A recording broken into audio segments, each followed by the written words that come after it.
सम्राट्स of लॉनमध्ये आपले सहर्ष स्वागत. तुम्ही आता बघत आहात आपण 2.5 एकराचे फार्म हाऊस लॉन ग्रास लावलेले आहे. याच्यामध्ये तुम्हाला एक व्ह्यू दिसेल की 3 एकराचं टोटल फार्म हाऊस आहे आणि त्याच्यापैकी 2.5 एकर हे लॉन आपण इथे इन्स्टॉल केले होते किंवा दुसऱ्या पार्टीने इन्स्टॉल केले होते. त्याचं आपण रिपेअरिंग कसं करायचं या व्हिडिओमध्ये तुम्हाला बघायला भेटेल आणि यामध्ये काय काय प्रॉब्लेम्स तयार होतात, कोणते कोणते वीड्स येतात, कुठल्या कुठल्या लॉनच्या व्हरायटीत मिक्स होतात हे आपण बघूया. तर पहिला पार्ट असा आहे की या पार्टमधलं लॉन खराब झालेलं आहे. उन्हाळ्यामध्ये पाणी कमी भेटल्याने हा प्रकारचा जो पॅच आहे हा खराब झाला आहे. आता ह्याला आपण रिप्लेस करतो. सो ते कसं रिप्लेस केलं जाईल ते आपण पुढे बघूया. तर आपण हा लॉन पॅच कसा रिकवर करायचा किंवा ते खराब झाले लॉन कसं बदलायचं त्याच्यासाठी एक छोटासा व्ह्यू. हे जे लॉन खराब झालं हे आपण पूर्णतः मशीनच्या साहाय्याने किंवा खोऱ्याच्या साहाय्याने वरची माती आणि दगड सगळे काढून घेतले. सो इथं तुम्ही बघू शकता की लॉनची लेवल करून घेतली आणि हे लेवल झाल्यानंतर आता आपण अशा प्रकारे जे व्हरायटी आहे आपल्याकडे त्या व्हरायटीचा वापर करून हे लॉन आपण परत सेटअप करत आहोत. यामध्ये हे लॉन सेटअप होते. हे आपले जे कामगार बंधू आहेत हे आता लॉनची लेवलिंग करून सेटअप करता येते. इक्वलंट तुम्हाला दिसेल इथे ते कसं काम करता येते, लॉन कसं इन्स्टॉल करतायत पूर्ण डिटेलमध्ये तुम्ही बघू शकता. कुठेही खालीवर पॅचेस होत नाही आहेत, एकदम लेवलमध्ये ते लावलं जातं आणि योग्य पद्धतीने ते लॉन इन्स्टॉल करून त्याच्यावरती रोलिंग केलं जातं. तर हा आहे लॉन डॅमेज झाल्यानंतर रिकवर करण्यासाठी किंवा रिइन्स्टॉलेशन ऑफ लॉन्स. मग ती कुठलीही व्हरायटी असली तरी तुम्ही याची काळजीपूर्वक इन्स्टॉलेशन करावे ही आपल्याला माहिती. तर तुम्ही बघू शकता आता या लॉनच्या ग्रासमध्ये काय काय इश्यूज आले. एकतर तुम्हाला दाखवलं की पूर्णतः उन्हाळ्यामध्ये लॉन खराब होतं आणि अशा प्रकारे व्हाईट होऊन ते मरायला सुरुवात होते. परंतु याच्यामध्ये एक होप आहे की हे जे हिरवगार लॉन येतं आहे, नवीन अंकुर फुटत आहेत, यामुळे हे लॉन पुन्हा रिकवर होऊ शकते. परंतु यासाठी तुम्ही ट्रिमिंग केले पाहिजे. याच्यामध्ये दुसरा प्रॉब्लेम असा झाला आहे की यामध्ये ही आपली हरळी, गावठी हरळी जी म्हणतो ती गावठी हरळी इथे उगवलेली आहे. त्याचनंतर तिसरा इश्यू असा इथे झाला की पूर्णतः पाणी न मिळाल्यामुळे लॉनची एकही काडी इथे येणार नाही किंवा एकही काडी जिवंत राहिलेली नाही अशी सिच्युएशन आहे. सो या केसमध्ये सुद्धा तुम्ही बघू शकता की लॉनला आपल्याला रिपेअर करावं लागेल. याच्यामध्ये खतांचा वापर करावा लागेल थोडासा. काही ठिकाणी लॉन पूर्णतः खराब झालेलं आहे किंवा जळून गेलं आहे, तिथे आपल्याला पूर्णतः तो पॅच काढून रिप्लेस करावा लागेल आणि मगच त्याच्यानंतर पूर्ण लॉन एकसारखं आपल्याला दिसायला चालू होईल. सो अशा 4 प्रकारच्या गोष्टींवरती 4 वेगवेगळे सोल्युशन्स तुम्हाला करावं लागतील की युरिया, DAP जे सेंद्रिय खते किंवा कंपोस्ट खतांचा वापर करून नवीन लॉन इन्स्टॉल करणे, जे जुनं लॉन खराब झालं त्याच्यावरती ट्रिमिंग कटिंग करून त्याच्यावरती नवीन लॉन ट्रिमिंग कटिंग करून युरिया आणि DAPचा एक सप्लिमेंटरी डोस दिला तर पावसाळ्यामध्ये ते एव्हरग्रीन होईल. आणि तिसरं या सगळ्या लॉनवरती एकसारखं ट्रिमिंग करून रोलिंग करणे, जेणेकरून एकसारखं लॉन हे वाढल्यानंतर एक छान प्रकारे त्याचा लुक तयार होईल किंवा एकदम छान असं लॉन दिसायला लागेल तुमचं.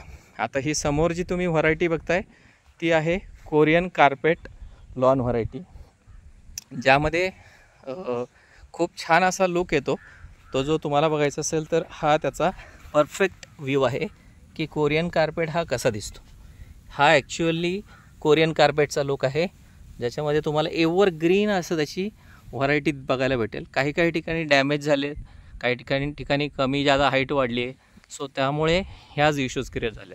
या एवढ्या मोठ्या साईटवरती ज्यावेळेस आपण लॉन लावतो त्यावेळेस पहिलं तर वॉटरिंग सिस्टम ही योग्य असली पाहिजे. ॲक्च्युली आता इथे प्रॉब्लेम झाला आहे वॉटर सिस्टमचा.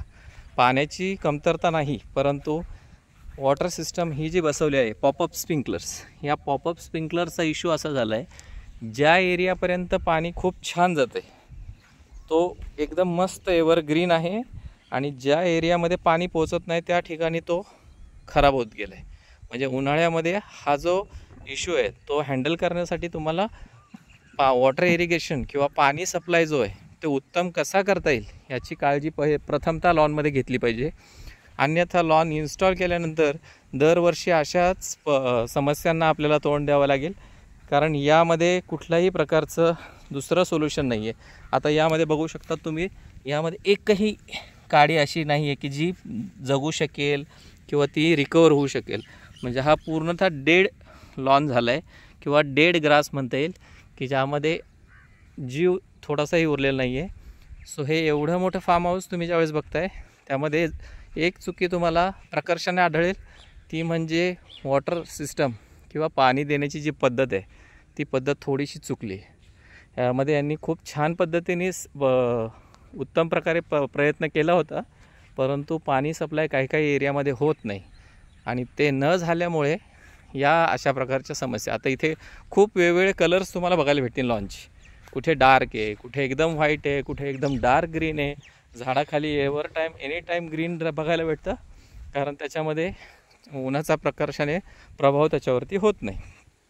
काही ठिकाणी अति पाण्याचा प्रभाव असा होतो, सारखं पाणी पडल्याने सुद्धा लॉनचा जो कलर आहे तो पिवळसर असा पडतो आणि जिथे पाणीच नाही तिथे आपल्याला ही गत बघायला भेटते. सो स्प्रिंकलरच्या एवढ्या जवळ असून सुद्धा याचं अजून दुसरं महत्त्वाचं कारण सापडलं ते म्हणजे खालीवर जमीन असणे. म्हणजे तुम्ही लेवल नसल्याने, लेवल जर नसेल तर काय होतं तो अनुभव इथे बघायला भेटेल. इथे तो खड्डा असल्यामुळे ह्या लॉनमध्ये तुम्हाला लगेच जाणवेल की खड्डा आहे पुढे, तर या खड्ड्यामुळे हे लॉन खराब झाले. आणि सेम इथे असं झालं आहे, इथे पिवळं पडायचं कारण की ह्या लॉनमध्ये इथे उंचवटा आला आहे. ज्यावेळेस मी लॉन हे करतो त्यावेळेस वरती लॉन दिसत नाही, एका लेवलला असताना सुद्धा लॉनची हाईट ही उतारावरती गेली. तर अशा प्रकारचे कारणं या लॉनला त्रासदायक ठरतात किंवा लॉन खराब होण्यासाठी कारणीभूत होतात. सो अशा सगळ्या गोष्टींसाठी वेगवेगळे सोल्युशन्स दिलेले आहेत. एक तुम्ही लॉन रिप्लेस करू शकता, खतांचा डोस, एकसारखी लेवलिंग करणे, नवीन तुम्ही युरिया DAP यांचं पावसाळ्यामध्ये सप्लिमेंट, त्याच्यानंतर लॉनमध्ये तुम्ही होल्स करावं लागतात, जे 1-2-3 वर्षानंतर त्यामध्ये होल्स करून नवीन सप्लिमेंटरी छोटीशी कंपोस्ट खत, गांडूळ खत असेल किंवा वर्मी असेल, या सगळ्यांची सप्लिमेंटरी देऊन लेवल करावी लागते. तर अशा प्रकारे तुम्ही हे बघू शकता की लॉन ग्रासमध्ये आलेल्या सगळ्या प्रॉब्लेम्सची उत्तरं तुम्हाला जर मिळाली असेल तर नक्की लाईक आणि सबस्क्राईब करा. आणि आणखीन माहिती जाणून घेण्यासाठी आमच्या व्हिडिओला लाईक नक्की करा. याच्याही व्यतिरिक्त नवीन व्हिडिओमध्ये किंवा पुढील व्हिडिओमध्ये तुम्हाला एकाच लॉनमध्ये 3 ते 4 प्रकारच्या जाती कशा ओळखायच्या हे आम्ही तुम्हाला शिकवू, की कोरियन ग्रास कसा असतो, अमेरिकन कसा असतो, पास्पलम कसा असतो, त्यानंतर तुमचा सिलेक्शन 1 कसा ओळखायचा.